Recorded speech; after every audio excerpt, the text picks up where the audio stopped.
Baik, amin amin ya robbal alamin. Selanjutnya mari kita sama-sama simak paparan dari Kang Iip terkait dengan membuat plan ya. Ini menjadi hal yang penting terkait dengan menulis fragmen. Monggo Kang Iip, saya persilakan.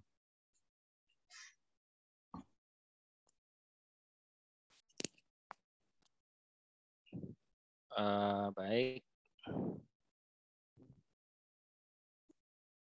Baik, terima kasih Mas Singgi. Assalamualaikum warahmatullahi wabarakatuh. Waalaikumsalam warahmatullahi wabarakatuh. Alhamdulillah, wassalatu wassalamu ala Rasulillah wa ala alihi washabihi wa mawala amma ba'du. Apakah saya sudah dijadikan co-host? Saya mau share screen ini.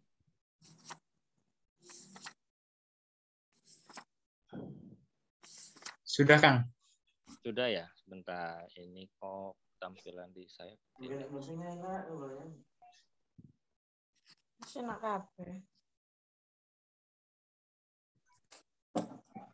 Kok tidak muncul ininya. Saya masih mencari toolsnya buat share screen.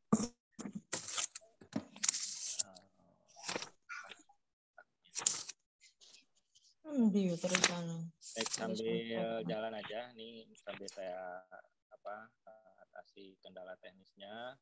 Jadi sebetulnya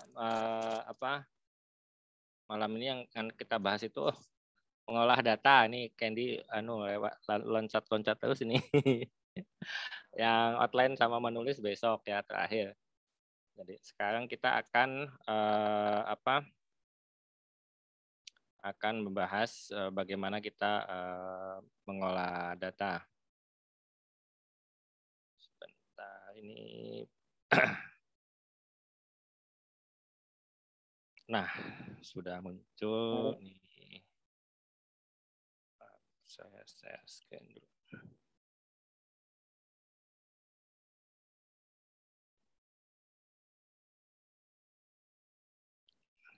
Udah kelihatan?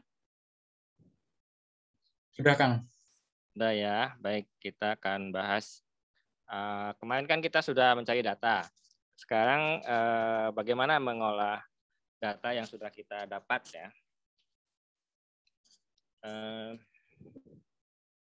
Ini sebetulnya suasananya nggak enak ya. Kita menunggu kapan muktamar dimulai. Ini lebih seru ternyata daripada menunggu kapan hari Idul Fitri. Mudah-mudahan malam ini ada jawaban yang baik setelah ada para kiai dan kawan-kawan kita ikut istighosah membaca sholawat nariyah di lantai 8 PBNU. Mudah-mudahan mendapatkan keputusan yang terbaik buat kita semua. Baik, ini peristiwa yang harus kita tulis. Baru kali ini dalam sejarah ada perbedaan pendapat antara Rois Am dengan Ketua Umum PBNU terkait jadwal muktamar ini. Ini muktamarnya belum, ini baru jadwalnya ini. Jadi ini menarik ya untuk menjadi bagian nanti dari fragmen dan sejarah NU. Ini tantangan buat kita untuk menulisnya. Nah ini kemarin sudah kita telaah bagaimana kita mendapatkan data dari sejumlah sumber. Baik itu di dalam negeri maupun di luar ya, yang bentuknya online. Nah, sementara kalau yang offline, kawan-kawan bisa memanfaatkan dokumen di perpustakaan PBNU lantai 2, bisa menjumpai Pak Satiri. Kemudian di Perpustakaan Nasional dan di Arsip Nasional.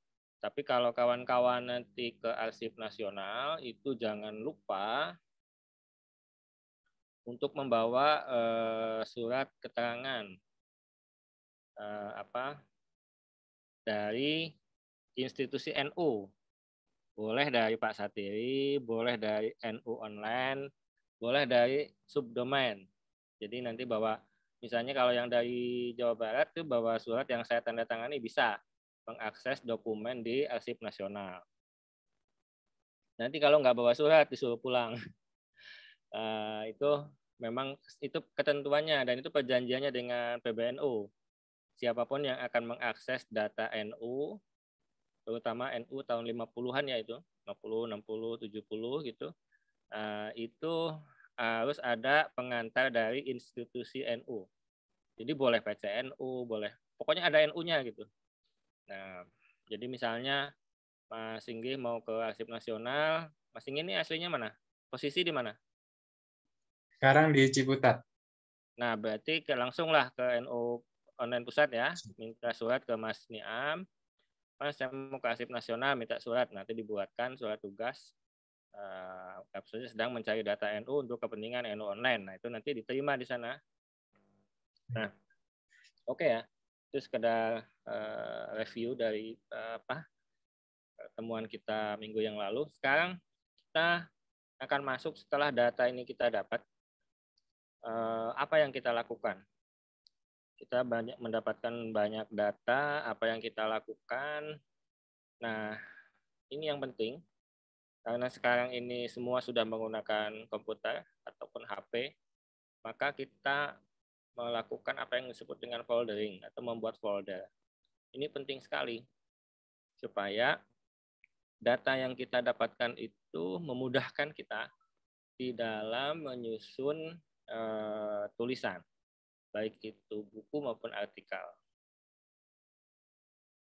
Pertama, pisahkan data yang didapat sesuai kategori atau topiknya. Misalnya hasil riset. Hasil riset itu misalnya apa? Skripsi, tesis, disertasi, kemudian jurnal, ya. Itu dibuat foldernya hasil riset. Gitu.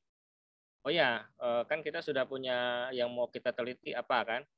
Misalnya kita kan teliti biografi Kiai Haji Ahmad Siddiq misalnya, kalau ISAM PBNU tahun 1984-1991.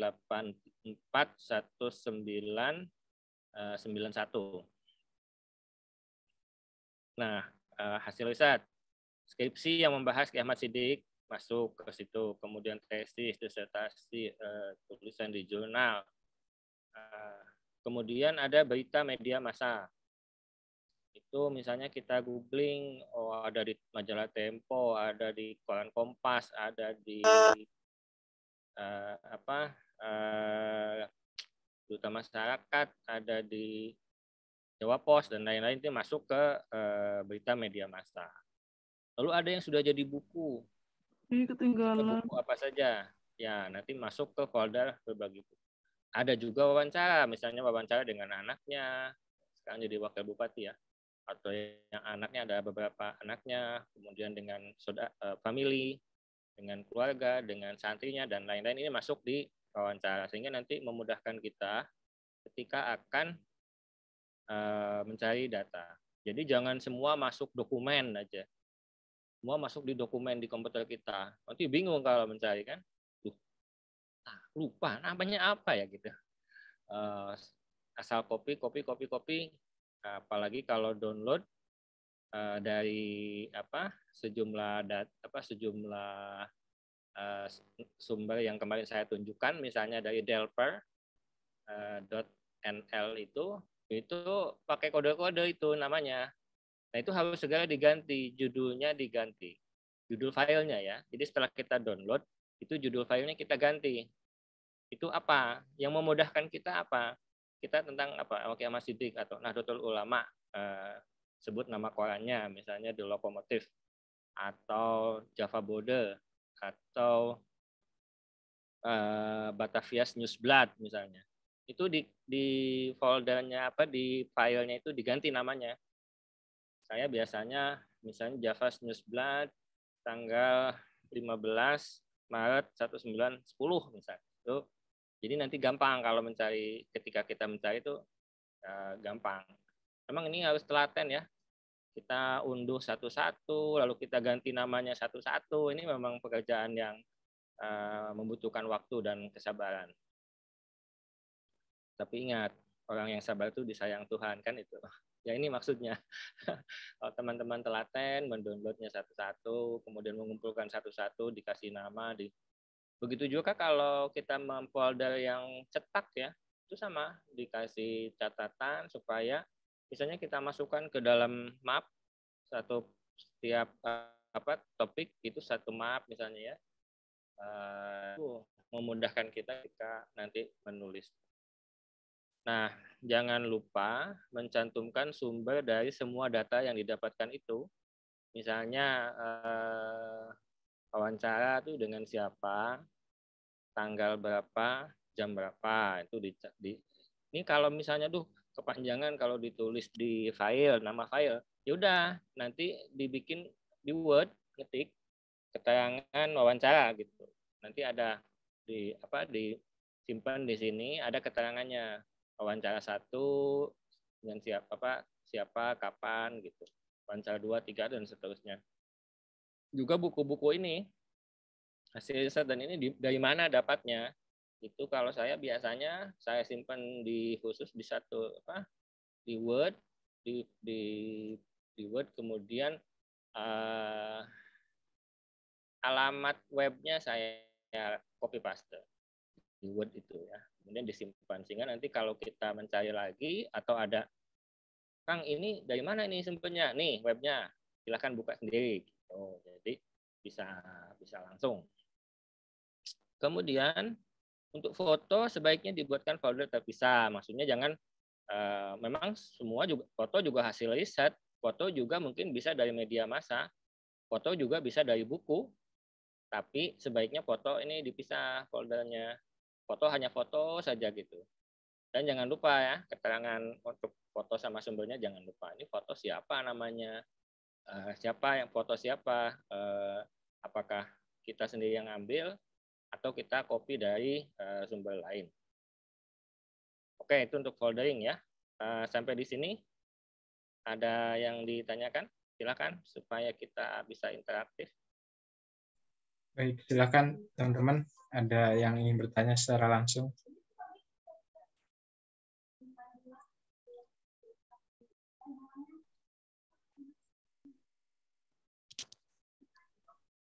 Belum? Oh, ini ada chat. Di chat apa nih? Oh. Izin. Ada. Oke. Oh iya, yang Lumajang ya. Kita berduka semua. Mudah-mudahan kawan-kawan yang di Lumajang sehat selalu dan bisa membantu saudara-saudaranya yang lain. Baik, kita lanjut sambil menunggu yang ingin ditanyakan. Mungkin masih bingung mau nanya apa. Oke, kita... Oh, sebentar. Nah, di dalam mengolah data ini, kita harus bisa memilih dan memilah. Memang ya, prinsipnya semakin banyak data, itu semakin mudah kita menulis. Seperti saya jelaskan kemarin ya, kalau semakin sedikit datanya, maka semakin banyak opini. Nah, ini kalau dalam sejarah, ini kebanyakan opini bahaya. Katanya, ini sudah enggak. Katanya, tapi ini valid loh. Nah, ini nggak bisa, katanya kok valid. Nah, ini jadi makanya data itu penting. Kalau memang datanya sedikit, datanya tidak memadai, ya nggak usah tulis. Kita tulis yang lain. Gitu. Nah, sebelum memilih dan memilah, jangan lupa sudut pandang terkait tema atau tokoh yang akan ditulis itu.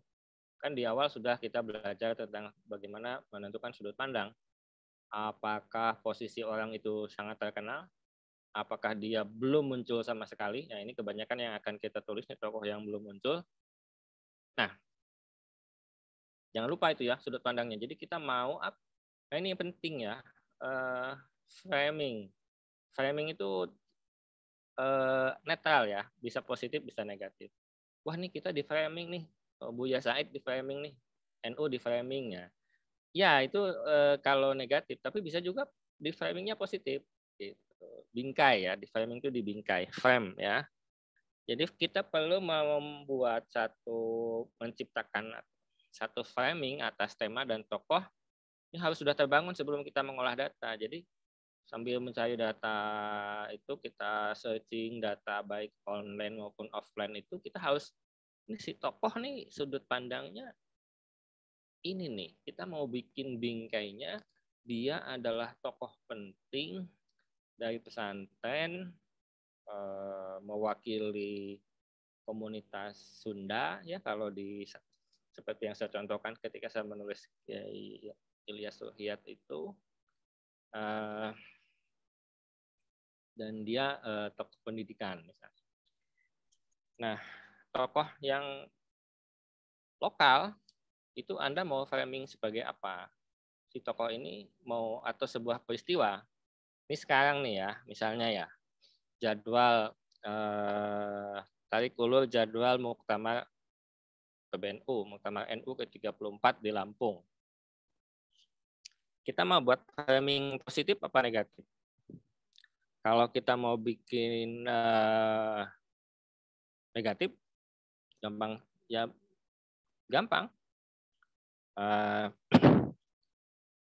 Menjelang 1 abad, ternyata NU kesulitan menentukan jadwal muktamarnya, apalagi memikirkan bangsa, kan gitu. Itu framingnya gampang banget ya. Nah, tapi kalau mau framing positif, ikhtilaful a'immah rahmatul ummah misalnya. Jadi karena saking terbukanya NU, maka jadwal muktamar pun sangat demokratis. Jadi kan saking terbukanya gitu, jadi semua bisa berpendapat. Bahkan yang paling ramai itu justru yang tidak punya suara di muktamar kan. Nah, itu yang punya suaranya itu ini apa malah bingung sendiri. Nah, itu framing itu penting, baik terhadap sebuah peristiwa maupun kalau kita lihat media-media umum, tentu dia ingin membangun framing yang sedikit menyudutkan lah, atau bahkan menyudutkan NU. Itu memang risikonya. Nah, kita sebagai bagian dari media NU ini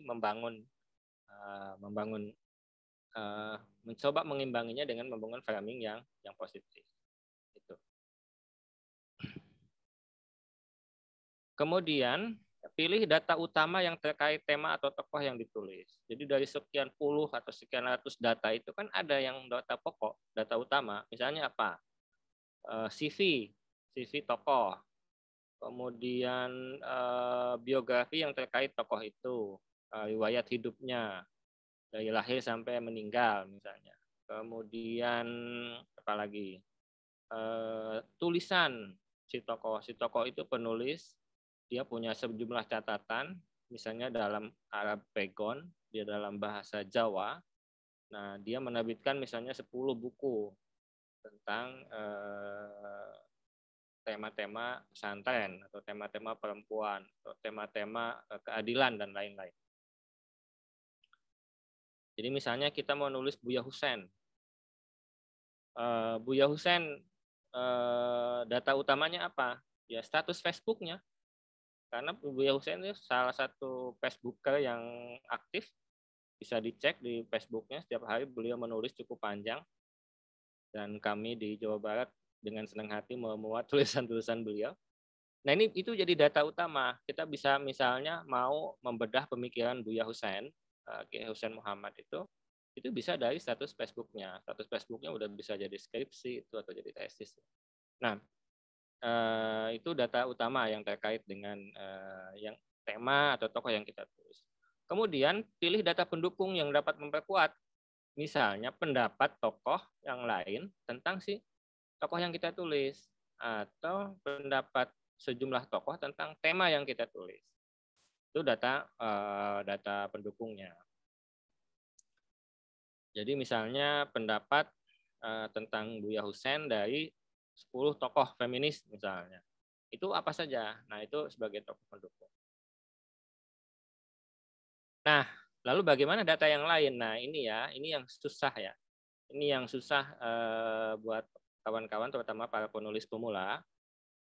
Sisihkan data yang tidak penting atau tidak terkait langsung.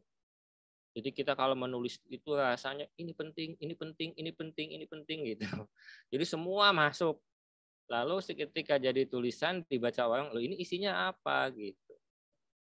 terlalu banyak yang disampaikan. Nah, memilih dan memilah ini memang butuh jam terbang. Nanti kawan-kawan akan terbiasa. Nanti pada bagian akhir kita akan bahas bagaimana supaya apa yang kita tulis itu adalah bagian-bagian yang penting atau terkait saja, dan bisa membuang data yang tidak penting atau bagian-bagian yang tidak penting dan tidak terkait langsung.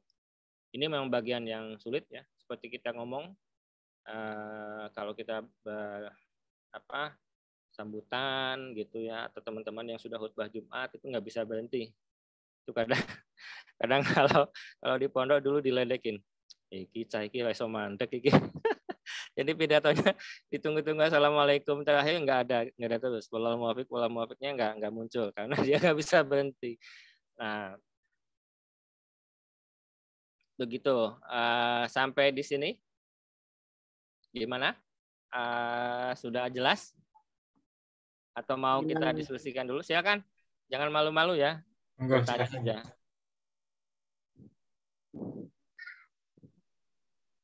Kang Iip mohon izin, saya mau nanya boleh?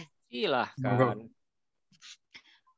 Yang terkait minggu kemarin yang saya pengen nulis kiai saya, kan kebetulan beliau memang udah sedo ya.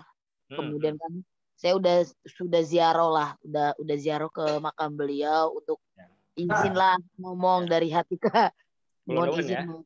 Iya pokoknya wis matur lah ya. Ya udah matur. Nah, kemungkinan kan mohon izin masukannya sih, saya itu akan mengangkat tentang, pertama kan pasti yang akan saya gali itu tanggal lahir, anak keberapa itu umumnya ya, terus sapaan Uwan gitu. Karena kan beliau orang Betawi kok dipanggilnya Uwan, mungkin ini yang akan saya korek betul gitu. Kan dipanggilnya Uwan, padahal kalau Uwan itu nggak salah Arab gitu kan. Kalau beliau kan ya selalu sulit dari panggil itu apa, nasabnya bagaimana, apakah ada turunan Arab. Kemudian yang seperti arahan Kang Ii, pendidikannya itu walaupun nggak pesantren tapi ditaklim-taklim gitu kan. Kemudian sampai bisa mendirikan pondok pesantren itu ada nggak nih dalam masyarakat, pandangan masyarakat beliau itu di masyarakat itu bagaimana gitu, tempatnya beliau di masyarakat itu seperti apa, karena yang kita tahu beliau itu kan juragan bahkan punya kios lebih dari 7 di pasar gitu. Kira-kira ada lagi nggak gitu yang perlu saya gali Kang Iip? Ya, bisa. 7 kios itu kios mana yang beliau tunggu sendiri? Kalau setahu saya ini ada beberapa yang ditungguin, tapi ada beberapa yang anak buahnya gitu. Tapi kios itu berdekatan di satu lokasi. Nah itu jadi ke anak buahnya. Mudah-mudahan kiosnya masih dilanjutkan ya sekarang. Itu bisa ditanyakan bagaimana perilaku beliau ketika menunggu kios ya. Apakah misalnya siapa tahu kan beliau menerapkan model dagang seperti Nabi Muhammad kan. Kemudian ketika beliau bagaimana sikapnya kepada pekerjanya. Kan ada 7 kios, berarti dia minimal punya 7 pembantu. Itu bagaimana? Apakah selalu tepat membayarkan gajinya? Itu banyak ya, apalagi pengusaha ya. Itu banyak hal yang bisa digali. Kemudian apakah beliau selalu membayarkan zakat malnya gitu? Atau adakah beliau ini punya anak asuh misalnya? Ternyata diam-diam dia membiayai anak yatim di mana gitu kan? Pesantrennya sebagian santrinya subsidi silang anak yatim. Nah itu masuk yang konsep charity-nya itu Mas Gufron ya. Itu masuk itu. Jadi ternyata usahanya itu kan untuk pendidikan gitu ya. Pendidikan, untuk subsidi untuk anak-anak yatim misalnya. Biaya. Termasuk juga nanti ke karyawannya itu ditanya bagaimana sikapnya ke karyawan. Apakah karyawan merasa nyaman bekerja dengan beliau? Itu banyak sekali hal-hal kecil yang bisa diungkap. Nanti kalau untuk detailnya ya, nanti mudah-mudahan Mas Niam atau Mas Candy ya bisa mencarikan. Ada buku judulnya Kalau Saya Wartawan Tempo. Ini kayaknya kalau yang teman-teman jurnalis ini udah pada punya nih. Itu ada sekitar 150 daftar pertanyaan kalau kita mau menulis biografi seseorang. Tapi kan ini kan umum ya, banyak hal nanti tinggal disesuaikan saja. Misalnya apa lagu favoritnya misalnya gitu. Berarti kan kalau Kiai udah pasti Ummi Kulsum ya. Lagu Ummi Kulsum apa yang paling disenangi gitu. Misalnya Inta Umri misalnya, atau Alful Lailah Walailah misalnya. Itu bisa. Hal-hal kecil seperti itu bisa ditanya. Apakah Pak Kiai ini yang kita tulis ini suka mendengarkan lagu? Kalau lagu apa? Oh, misalnya lagunya klasik Elia Kadam. Judulnya Keagungan Tuhan misalnya. Itu bisa ya. Itu akan menambah tadi, itu termasuk data pendukung yang dapat memperkuat karakter si tokoh. Nah, film favorit misalnya ya. Kalau itu yang di buku Tempo itu begitu. Film favoritnya apa yang disukai? Oh, sukanya film action, film detektif.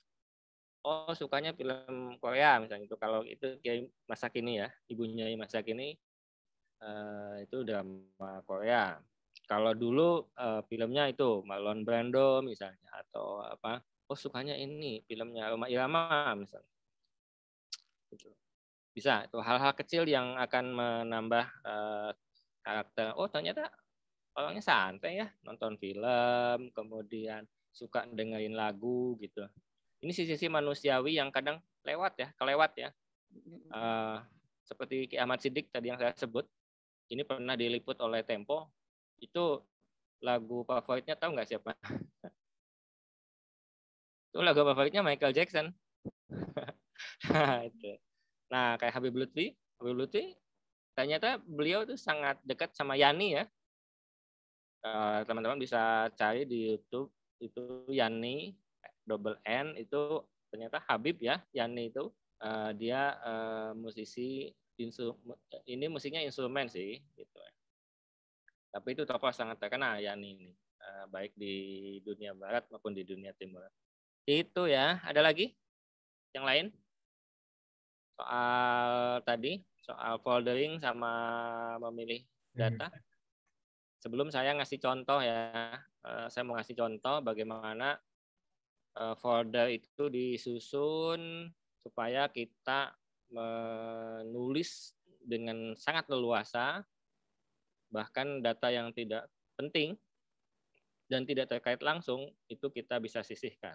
Sehingga istilahnya sekarang itu apa yang kita tulis itu daging semua gitu. Itu istilah populernya sekarang gitu ya. Sehingga itu jadi kita bisa menulis sebuah buku tentang tokoh itu dalam konsep matan ya.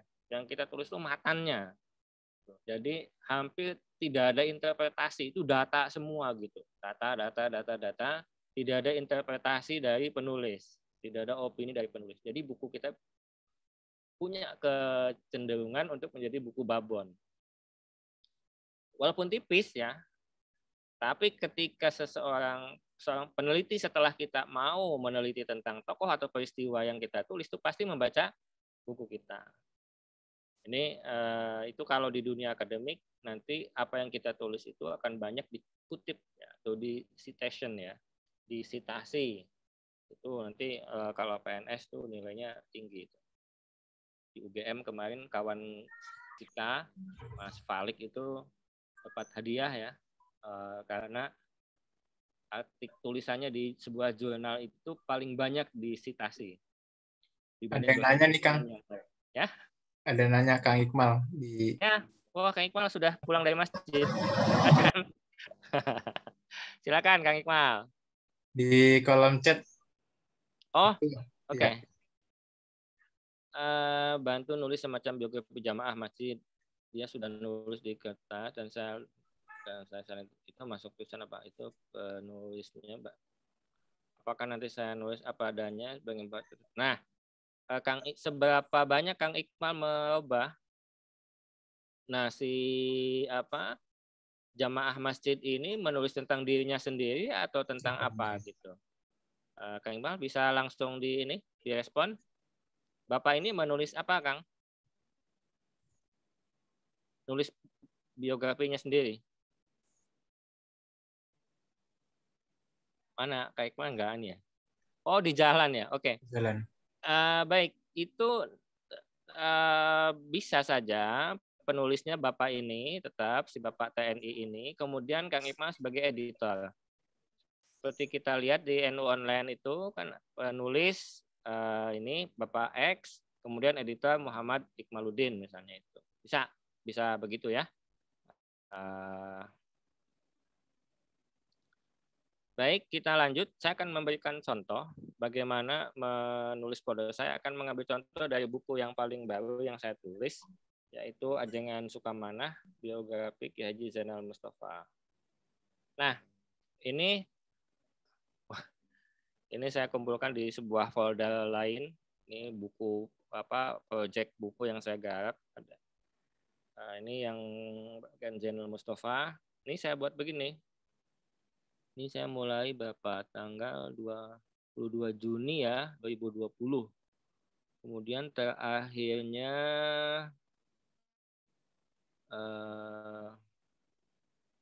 2021-nya bulan. Nah, ini terakhirnya saya 17 November 2021. Jadi ini berbagai hasil riset. Tadi ya, ada skripsi, tesis, disertasi, artikel di jurnal, di macam-macam. Kemudian berita buku dari buku-buku yang sudah terbit. Saya lompat dulu ya. Yang ketiga saya lompat dulu. Kemudian ini data ini sudah saya gabung ya. Tadi belum sempat saya ganti. Ini datanya saya gabung ke atas. Foto. Nah, gado-gado ini kalau kawan-kawan bingung menempatkan ini masuk mana ya? Ini bukan riset, bukan buku, tapi ini ada data tentang tokoh yang kita tulis. Udah, masukin aja bikin aja gado-gado gitu. Semua masuk gitu. Nah, ini proposal nih ya. Nanti terakhir nih. Minggu depan nih kita bahas nih ya. Nggak saya buka sekarang. Terus ini wawancara seperti tadi saya sampaikan. Ini ya, ini folder ininya ya, umumnya ya. Coba kita buka, saya kasih contoh yang bagian berbagai hasil set. Ini yang berbagai sumber ya, itu artinya bukan ini yang jurnal, yang artikel, yang pokoknya ini ada disertasi, ada info tentang Kiai Zainal Mutakin, buku ada tentang Karomah para Kiai, Wed Hasim ini, terus ini di semua yang hasil dari riset mahasiswa, dosen, sarjana, dan lain-lain ya. Termasuk ini pernah ada seminar tentang Ki Haji Zainal Mustafa di Jogja tahun 2012. Ini saya dapat makalah-makalahnya, ada skripsi, ada tesis. Nah, ini skripsi juga. Jadi ini memudahkan kita ketika kita akan mengolah data ya dengan semacam ini. Kemudian saya lanjut, saya buka yang, ini yang berbagai sumber nih. Berarti misalnya nih, Indonesia under Japan's Besetting, ini bahasa Belanda. Organisasi Islam terhadap kebijakan politik Jepang, reaksi ya. Kemudian ada pemikiran Asatibi, karena apa? Ini tentang Maqasidus Syariah. Perjuangan Ki Zainal Mustafa itu masuk nggak sih dalam Hifzul Mal, masuk nggak? Dalam Hifzuddin masuk nggak? Dalam kan ada 5 itu ya yang harus dijaga itu. Nah, ini makanya saya mencari data tentang Asatibi sebagai ulama yang menuliskan Maqasidus Syariah.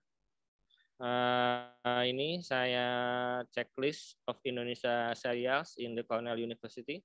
Di Cornell ternyata ada 3 disertasi, nanti saya contohkan. Ini tentang Ajengan Engking, kemudian artikel propaganda Jepang, pokoknya semua yang terkait masa Jepang itu saya masuk semua ya. Ini di tadi berbagai sumber itu. Ini ada kontribusi pendudukan Jepang bagi persatuan umat Islam Indonesia. Jadi umat Islam Indonesia itu dianggap bersatu ketika dijajah Jepang. Macam-macam. Jadi ini contohnya ya, sehingga ini memudahkan Ini sebagian juga ada judul-judulnya udah saya ubah sehingga memudahkan ketika saya teliti. Selanjutnya, nah ini di antara disertasi yang memuat tentang Kiai Zainal Mustafa, saya dapatkan dari UMI ya.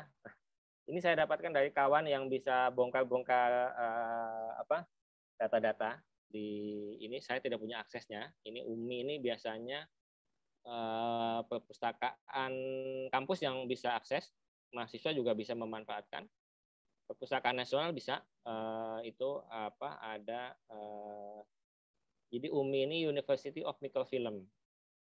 Jadi ini pusatnya di Ann Arbor di Michigan di Amerika. Ini dia mengcopy dalam bentuk mikrofilm semua tesis disertasi yang penting dari seluruh dunia. Nah, ini saya mendapatkan ini disertasinya Ibu Aiko Iomata Kurosawa. Ini di Cornell University tahun 1988.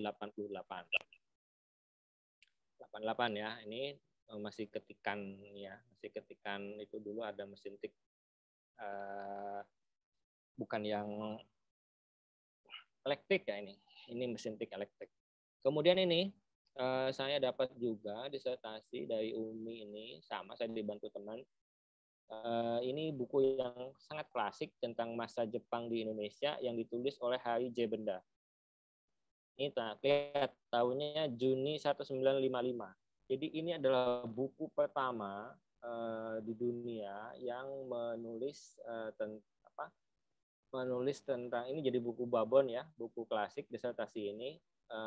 Islam Indonesia di bawah pendudukan Jepang tahun 42 sampai 45. Nah, Hari J. Benda ini menyebut tentang perlawanan Sukamana, sehingga ini buku sangat penting sekali untuk menjelaskan perlawanan Kiai Zainal Mustafa. Bagaimana saya dapat ini? Ini sebetulnya bagian dari minggu kemarin ya, bagaimana mendapatkan data. Jadi sekarang ini banyak kawan-kawan yang ya katakanlah white hacker ya. White hacker, jadi hacker putih yang bisa membantu kita untuk mendapatkan data-data penting untuk penelitian yang kita lakukan. Kan kita tidak nyuri uang lah, bukan carding ya. Ini hanya ingin dapat dokumen ini. Ini ada kawan saya kebetulan ada bisa akses UMI, nah saya bisa dapat 2 disertasi ini. Ini sangat penting sekali. Jadi ini sebelum diterjemahkan ke bahasa Indonesia ya. Ini dua-duanya sudah diterjemahkan ke bahasa Indonesia. Yang ini diterbitkan oleh Pustaka Graffiti. Yang ini diterbitkan oleh KPG, Kompas Gramedia, kemudian diterbitkan ulang oleh Komunitas Bambu di bawah kuasa Jepang. Lanjut. Nah, ini yang foto ya. Ini jadi foto, Zainal Mustafa foto, ini saya pisahkan ya. Foto juga ada foldernya, macam-macam sumbernya ya, misalnya ini pokoknya kita kumpulkan semua. Nah, jangan lupa ya, saya aja masih ada yang kelupaan tuh, cuma A1, jadi nggak saya tulis juga, saya lupa. Nah, jadi kawan-kawan jangan lupa ini di semua ininya, ini siapa gitu. Nah, ini yang seperti ini DSC 4538 nih, ini salah sebetulnya. Jadi ini harus dikasih nama. Ini Gaji Atam 1, Gaji Atam 2 nih terus. Jadi semua foto di ini dikasih nama. Jangan sampai masih begini ya. Ini nanti membingungkan ini. Ini untung orangnya saya kenal. Kalau enggak bingung ini siapa ini lupa gitu. Nanti malah bingung sendiri. Oke, itu foto ya. Kemudian ini tentu ini penemuan terbesar dalam riset saya tentang Ajengan Sukamana. Saya menemukan foto ini Kiai Haji Zainal Mustafa, ini gurunya Andi, pendiri NU di Tasikmalaya. Nah, ini kemudian setelah direkayasa digital ini jadi seperti ini untuk kepentingan membuat sampul. Nah, ini buku ya. Jadi di awal tadi saya perlihatkan, saya kembali sedikit. Nah, ini ada buku. Ini maksudnya ini adalah folder khusus tulisan kita. Tapi ini nggak saya buka sekarang ya, ini minggu depan saya buka. Buku ini isinya apa? Termasuk outline, kemudian bab 1, bab 2, bab 3 itu masuk di ini, di folder ini. Jadi hasil garapannya dari semua data ini ada di dalam buku ini. Nah, buku ini desain ya, cover gitu, lampiran. Nah, ini tadi memilih dan memilah itu. Saya juga harus tega ya. Jadi saya bikin, siapa tahu nanti kepake gitu, dibuang di bin, ya, tidak dibuang di tempat pembuangan itu, tapi saya simpan di sini. Saya bikin folder namanya drop. Jadi ini tulisan-tulisan yang di drop, yang tidak jadi masuk ke dalam buku. Siapa tahu dibutuhkan, bisa saya ambil lagi. Karena kalau sudah di recycle bin itu saya suka lupa ya.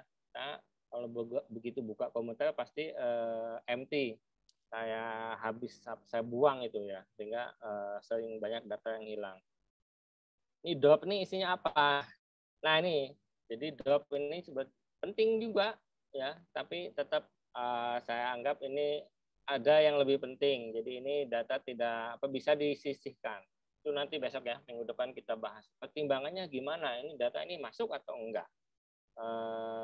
Pentingnya skalanya dari 1 sampai 10 pentingnya berapa? 6, 4, 3. Nah, itu besok kita akan bahas. Ini tapi contoh bahwa ini kita harus di dalam menulis ini, kalau banyak datanya kita enak sekali dengan gak berani kita ngedrop ini data-data penting semacam itu.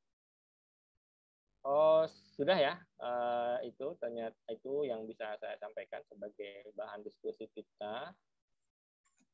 Oh ya, ini tadi Iqmal sudah menjelaskan. Ya, ini kan posisinya sebagai editor ya, atau sebagai penyunting.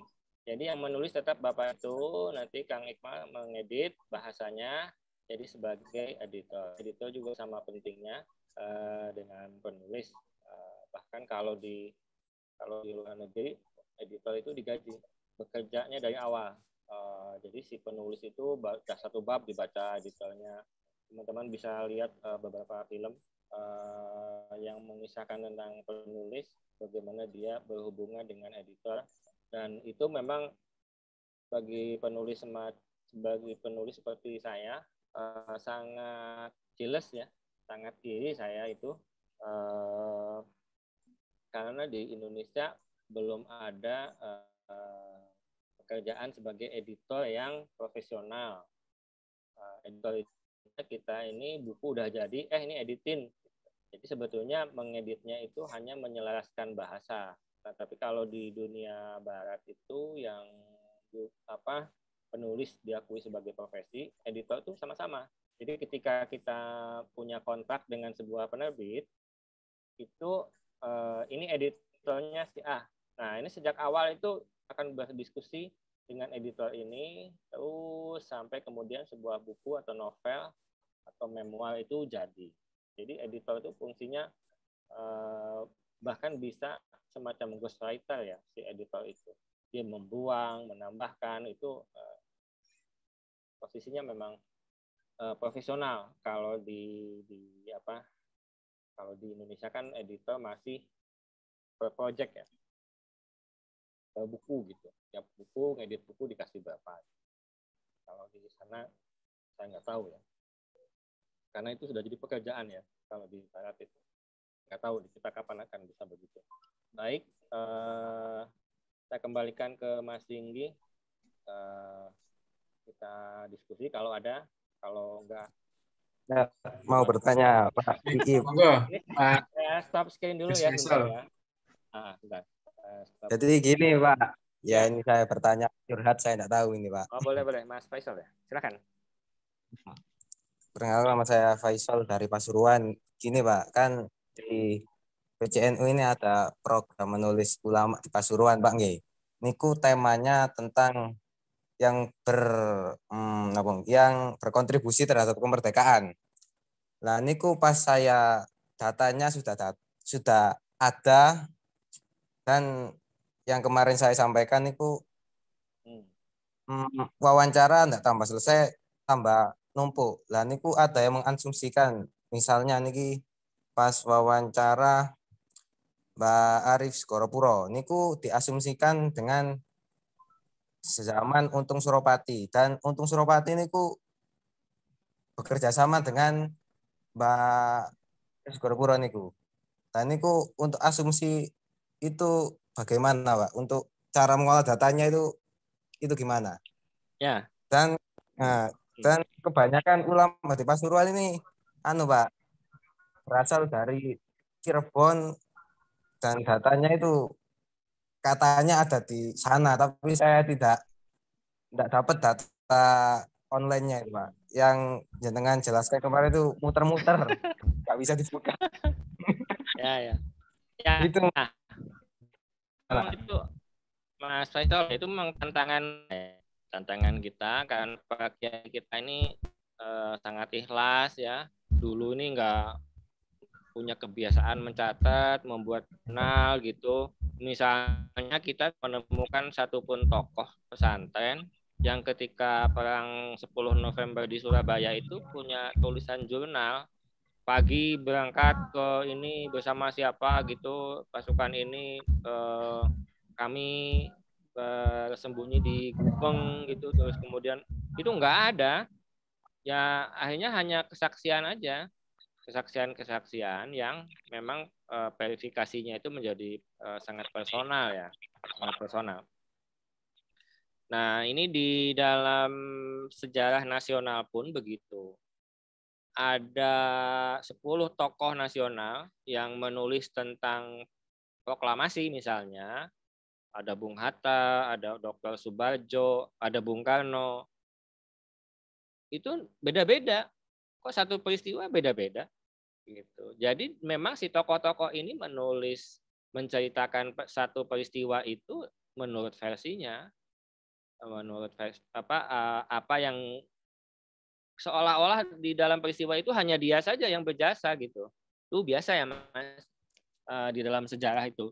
Jadi seolah-olah dia saja gitu. Kalau perang Surabaya itu seolah Bung Tomo aja gitu yang punya jasa besar itu. Nah, orang kemudian setelah kemudian ditemukan data-data lain, wah ya ada Ki Abbas, ada kemarin misalnya ternyata ada Ki Mustafa Kamil dari Garut ya, ikut berjuang di Surabaya, bahkan meninggal di Surabaya dan dimakamkan di Surabaya di Sidoarjo. Itu kemudian kan, kisah itu kemudian gitu.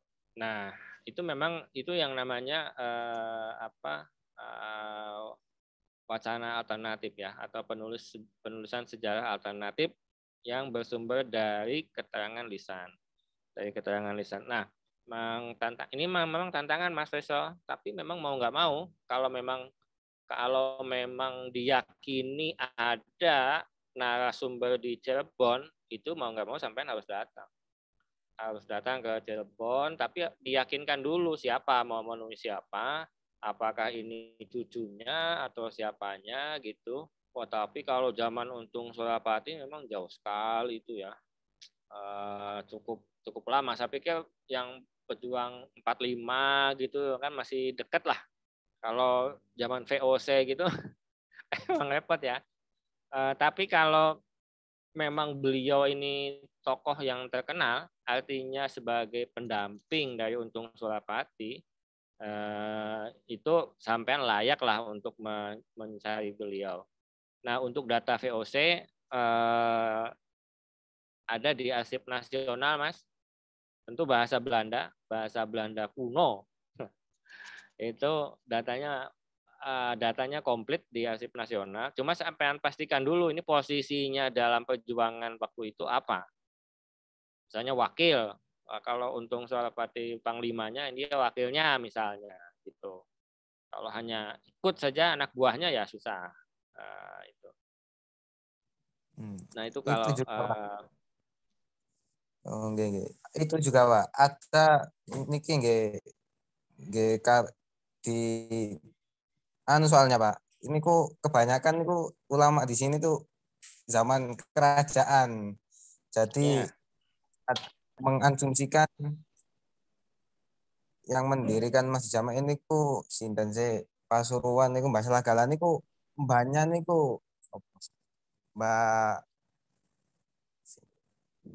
si Supri Pak.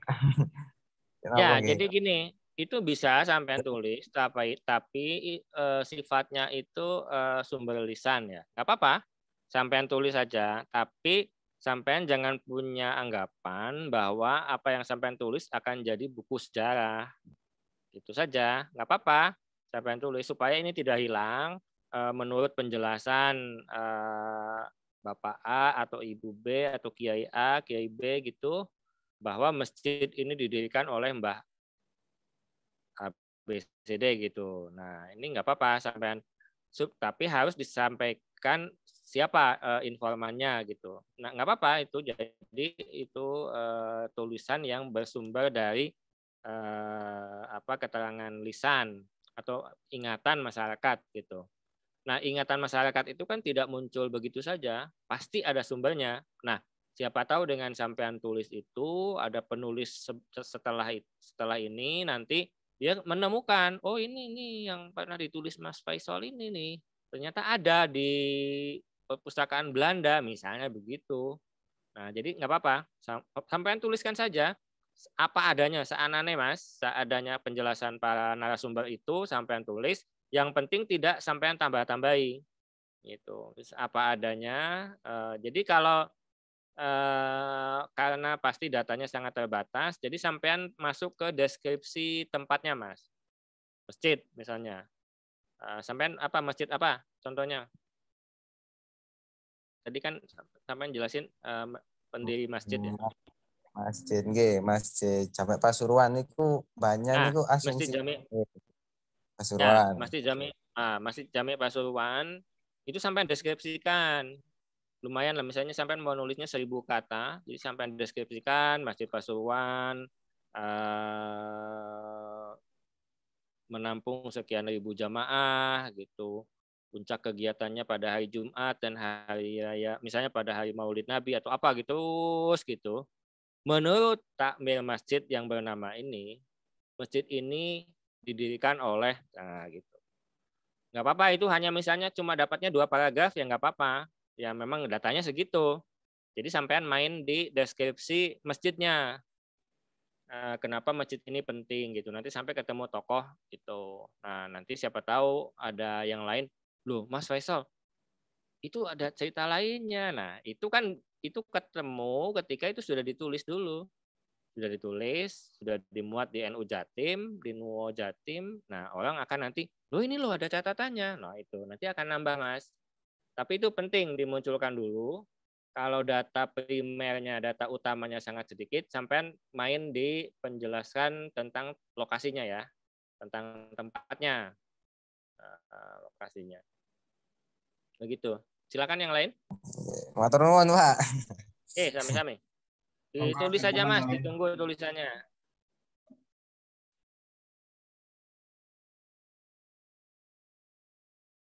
Silakan yang lain kalau masih ada.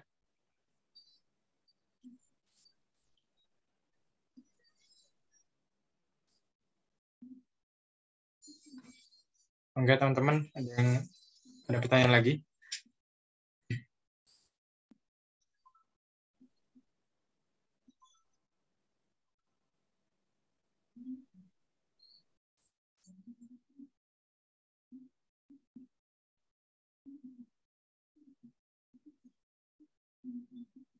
Sudah? Ini kita ikut itu aja, yuk. Zoom meeting, rapat harian Suriah Tanfidiyah. Penentuan jadwal utama.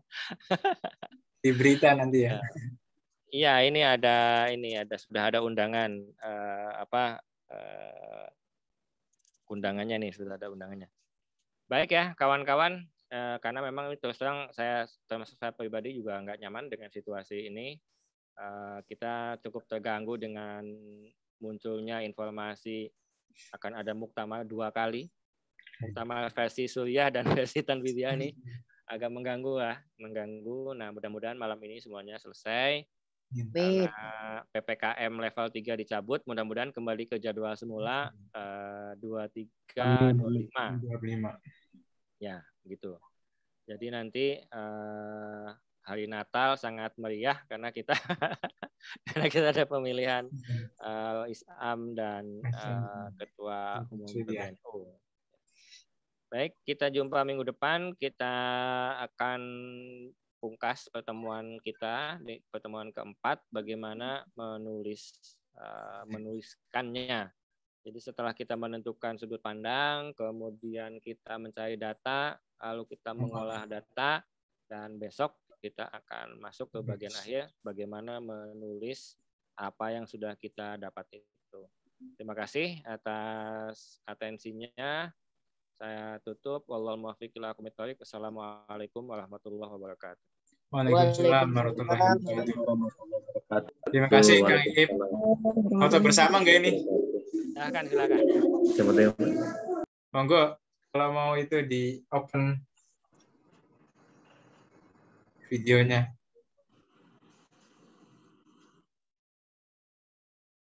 Oke. Ada beberapa udah keluar ya. Baik. Kang Yusuf, Mas Rifai, Kang Salim nggak hidup nih. Oke, 3, 2, 1. Lagi. 3, 2, 1. Oke, terima kasih. Mohon maaf kalau ada salah ya. Kasih Kak Iip. Lanjut Zoom meeting. Ya, siap. Ayo. Saya pamit ya. Assalamualaikum. Mohon maaf, lagi di